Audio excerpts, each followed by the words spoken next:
Em 100 a.C., numa das cidades mais poderosas do mundo antigo, nasceu um menino de família nobre, porém empobrecida. Ninguém imaginou que aquela criança se tornaria o homem mais temido, amado e odiado de Roma. E que seu assassinato, perpetrado por aqueles que chamava de amigos, iniciaria a queda da maior república da história. Este é o comentário épico sobre Gaius Júlio César, general invicto, orador brilhante, amante apaixonado, político implacável, um homem de contradições absolutas, cuja vida foi tão dramática que parece ficção. Ato 1. O nascimento de um lobo. Roma, século I a.C. Uma cidade de 1 milhão de habitantes, a maior do mundo ocidental. Uma república de 400 anos, construída sobre leis, votações e o poder do Senado. Mas por baixo da grandeza, algo apodrecia. A desigualdade era brutal. Os ricos ficavam mais ricos, os pobres mais pobres. E os generais do exército, cada vez mais poderosos, começavam a perceber uma coisa perigosa. Quem controlasse o exército, controlava Roma. E quem controlava Roma, controlava o mundo. É nesse caldeirão político que no dia 12 de julho do ano 100 a.C., nasce Gaius Júlio César. A família e o destino. A família de César pertencia à antiga nobreza romana, os patrícios. Eles se vangloriavam de descender do próprio Enéas, herói troiano, filho da deusa Vênus.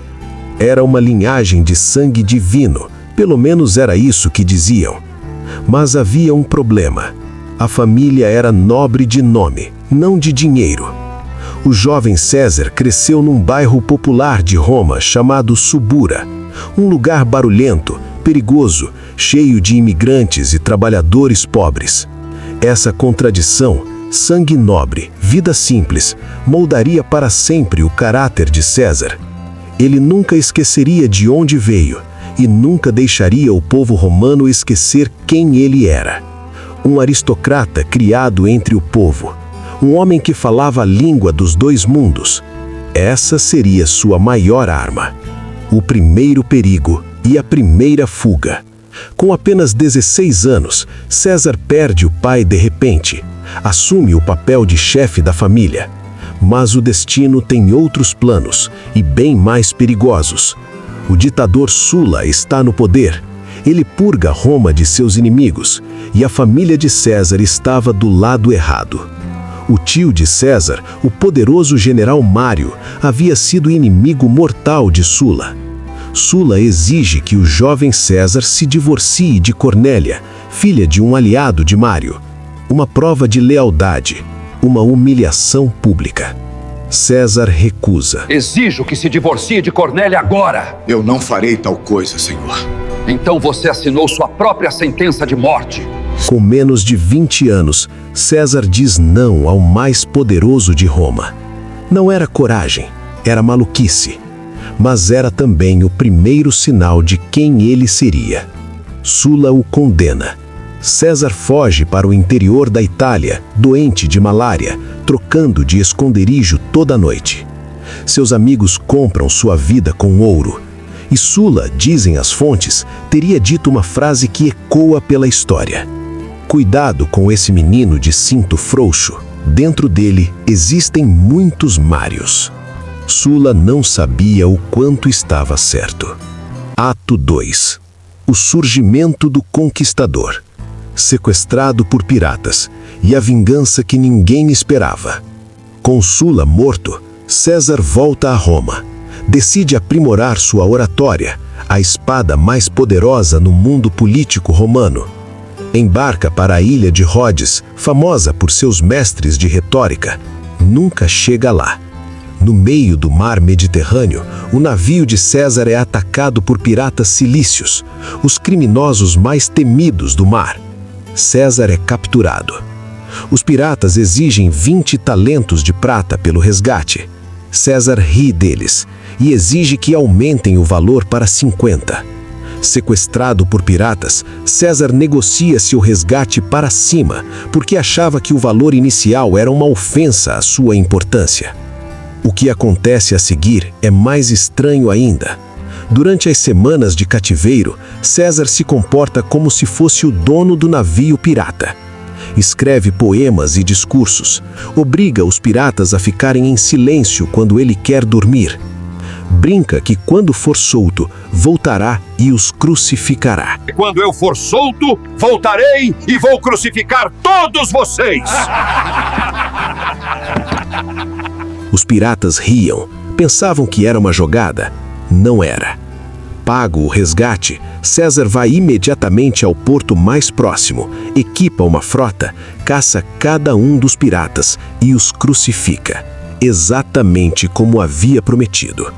Por misericórdia, mandou cortar suas gargantas antes de amarrá-los às cruzes. Roma inteira ficou sabendo. Ninguém voltaria a subestimar César. De volta a Roma, César inicia sua ascensão política com precisão cirúrgica. Cada cargo, cada aliança, cada julgamento público é calculado para aumentar seu prestígio junto ao povo.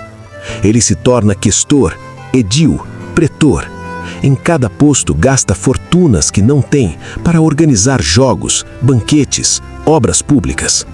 O povo de Roma o adora. O Senado começa a se preocupar. Para pagar suas dívidas astronômicas, César faz a aliança mais importante de sua vida. Une-se a dois dos homens mais poderosos de Roma, o general Pompeu, herói das guerras orientais, e Crasso, o homem mais rico do mundo conhecido. Nasce o primeiro triunvirato, uma aliança secreta que nenhuma lei romana previa e que nenhum senador conseguia deter. 3 homens, um pacto, e Roma nunca mais seria a mesma. A Gália, o nascimento de uma lenda. Em 58 a.C., César recebe o governo da Gália Cisalpina, o norte da Itália atual. Para um general ambicioso, era uma oportunidade de ouro. Mas César pensa maior, muito maior. Em 10 anos de campanha, César conquista o que hoje chamamos de França, Bélgica, parte da Suíça e da Alemanha. Ele cruza o Canal da Mancha e pisa na Bretanha, a atual Inglaterra. Nenhum romano havia chegado tão longe. Em seu próprio relato, o Commentarii de Bellum Gallicum, César descreve batalhas de arrepiar. Em Alésia, em 52 a.C., César enfrenta o maior desafio de sua vida militar. O líder galês Vercingetorix reuniu mais de 80.000 guerreiros numa fortaleza inexpugnável. César, com menos tropas, faz algo audacioso. Constrói 2 muros imensos ao redor da cidade, um para conter os de dentro, outro para deter os reforços que viriam. E aí ficou César, sitiado por dentro e por fora, com menos soldados que os inimigos, lutando em 2 frontes simultaneamente. Era exatamente o tipo de situação impossível em que Júlio César se tornava impossível de derrotar. Vercingetorix se rendeu. A Gália estava conquistada e César tinha agora algo que valia mais do que o ouro das províncias. Um exército lendário que morria por ele. Ato 3. O rio que não podia ser cruzado. O Rubicão. O ponto sem retorno. 49 anos antes de Cristo, César está no norte da Itália, às margens de um pequeno rio chamado Rubicão. Do outro lado, Roma. A lei romana era clara.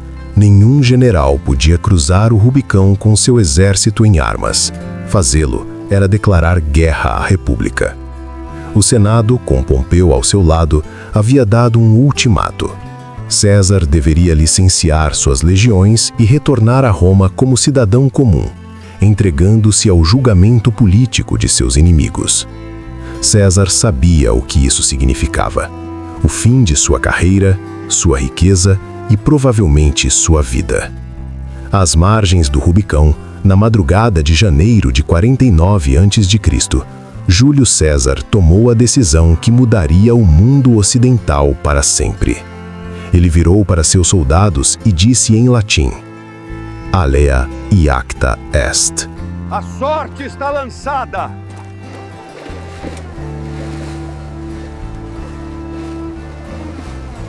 A sorte está lançada. E cruzou o rio. A guerra civil, irmão contra irmão. O que se seguiu foi a guerra civil mais devastadora da história romana. César contra Pompeu. Dois homens que haviam sido aliados, sogro e genro, que haviam dividido o poder de Roma. A velocidade de César era assombrosa. Em semanas, tomou cidade após cidade na Itália. Pompeu, em pânico, fugiu para a Grécia com o Senado inteiro a reboque. César chegou a Roma, sem resistência, sem sangue, e então fez algo que ninguém esperava de um conquistador. Não executou ninguém, não confiscou bens, declarou uma política de clemência, clementia, que deixou seus inimigos paralisados de espanto e ganhou os corações dos romanos indecisos. Em guerras civis, a brutalidade era a norma. César escolheu a misericórdia, não por bondade, mas por genialidade política. Como você combate um inimigo que perdoa tudo? A guerra durou anos, se espalhou por todo o Mediterrâneo. Pompeu foi derrotado na Batalha de Farsalos, na Grécia, e fugiu para o Egito, onde foi assassinado por ordem do faraó menino Ptolomeu XIII. Quando César chegou ao Egito e lhe trouxeram a cabeça de Pompeu como presente, dizem que ele chorou. Cleópatra, amor, política e poder. No Egito, César encontra uma guerra de poder entre dois irmãos pela herança do trono, Ptolomeu XIII e sua irmã mais velha, Cleópatra VII, exilada, brilhante, fluente em 9 idiomas e disposta a tudo para recuperar seu trono. A história conta que Cleópatra se fez contrabandear até César enrolada em um tapete. Uma lenda, possivelmente, que captura a essência de quem ela era. Uma mulher que entendia que a política e a sedução eram faces da mesma moeda. O que começou como aliança política transformou-se em paixão. César tinha 52 anos, Cleópatra 21. Juntos, navegaram pelo Nilo em barcas douradas, enquanto Roma aguardava seu retorno com crescente impaciência.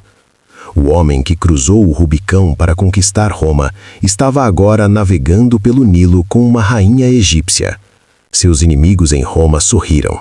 Acharam que ele havia perdido o foco. Estavam errados. Ato 4. O topo do mundo e o preço do poder. De volta a Roma, César age com velocidade e determinação. Em 4 anos, derrota os últimos focos de resistência, na África do Norte, na Espanha, no Oriente. Cada vitória é celebrada com um triunfo, a parada militar mais grandiosa que Roma conhecia. E então, em 44 a.C., o Senado lhe oferece o título que nenhum romano havia obtido antes: Dictator Perpétuo. Ditador perpétuo, não por 6 meses, como era o costume republicano em tempos de crise, mas para sempre. César aceita e começa a reformar Roma com velocidade alucinante. Reforma o calendário, criando o calendário juliano, que usamos até hoje. Redistribui terras, concede cidadania a províncias, planeja colônias para veteranos, reforma a lei, projeta obras colossais. Era um homem com a energia de 10 e a visão de 1000. Roma estava sendo refeita do zero, mas a república que a tinha construído estava sendo desmontada peça a peça. E havia homens que não estavam dispostos a aceitar isso. A conspiração, o punhal na sombra. Entre os senadores, a insatisfação fermentava há meses. Para muitos, César não era um reformador, era um tirano. Ele havia destruído séculos de tradição republicana, havia humilhado o Senado, havia, na visão deles, transformado Roma em uma monarquia com outro nome. Os líderes da conspiração eram homens próximos a César. Décimo Bruto, que César tratava quase como um filho. Gaio Cássio Longino, general talentoso e amargo. E o mais famoso de todos, Marco Júnior Bruto, um homem de princípios inabaláveis que César respeitava profundamente e cuja mãe, Servília, havia sido uma de suas grandes amantes. Os conspiradores se chamavam de liberatores, os libertadores. Acreditavam genuinamente estarem salvando Roma. O maior paradoxo da história de César foi morto pelos homens que mais confiava, em nome de valores que ele mesmo havia jurado defender. A república que eles queriam salvar já estava morta, mas eles ainda não sabiam. As Idos de Março, 15 de março de 44 a.C. Na manhã de 15 de março, as Idos de Março no calendário romano, César recebe alertas. Sua esposa Calpurnia sonhou com sua morte e suplica que ele não vá ao Senado. Cesar, eu tive um sonho terrível com sua morte. Eu imploro, não vá ao Senado. Um adivinho meses antes o havia advertido sobre esse dia exato. César hesita. E então, Décimo Bruto, um dos conspiradores, vai pessoalmente à sua casa. Convence-o de que os presságios são superstição, que os senadores o esperam para conferir-lhe novos poderes. César decide ir. Meu senhor, esses presságios são superstição. Fique tranquilo, os senadores o esperam para conferir-lhe novos poderes. No Senado, no Teatro de Pompeu, os conspiradores o cercam sob pretexto de apresentar uma petição. Um deles o agarra pela toga. E então, 23 facadas. 23 homens que juraram sua morte. E César, que havia sobrevivido a dezenas de batalhas, a piratas, à guerra civil, ao assassinato de seus inimigos, cai não no campo de batalha, mas no mármore do Senado. As fontes divergem sobre suas últimas palavras. Suetônio diz que ele não disse nada, apenas cobriu o rosto com a toga quando viu Bruto entre os assassinos. Plutarco registra o grego. Kai su teknon. Você também, filho. Ato 5. A morte que criou um império. O legado. O que ninguém calculou. Os conspiradores acreditavam que com a morte de César, a república renasceria. Estavam catastroficamente errados. Marco Antônio, amigo e aliado de César, leu o testamento publicamente no fórum. César havia deixado seus jardins para o povo romano. Havia dado dinheiro a cada cidadão. O povo, já abalado, explodiu em fúria. Os assassinos foram caçados. Bruto e Cássio fugiram para o Oriente. A guerra civil recomeçou, ainda mais sangrenta que a anterior. E das cinzas surgiu um nome que ninguém havia previsto: Otávio, o sobrinho neto de César, jovem, frio, calculista. Derrotou Marco Antônio, derrotou Cleópatra e se tornou Augusto, o primeiro imperador de Roma. Os que mataram César para salvar a República criaram as condições exatas para o fim dela. A ironia é quase cruel demais para ser real. Mas é história. Após sua morte, o Senado, agora dominado pelos herdeiros de César, o declarou divino, Divus Iulius. Uma estrela cometa que cruzou o céu romano por 7 dias foi interpretada pelo povo como a alma de César ascendendo aos céus.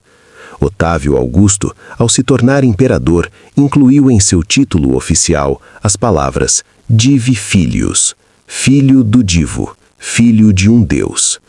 Júlio César, o menino do bairro popular de Roma que havia recusado a se divorciar de sua esposa por ordem de um ditador, que havia sido capturado por piratas e depois os crucificado, que havia cruzado um pequeno rio e mudado o mundo.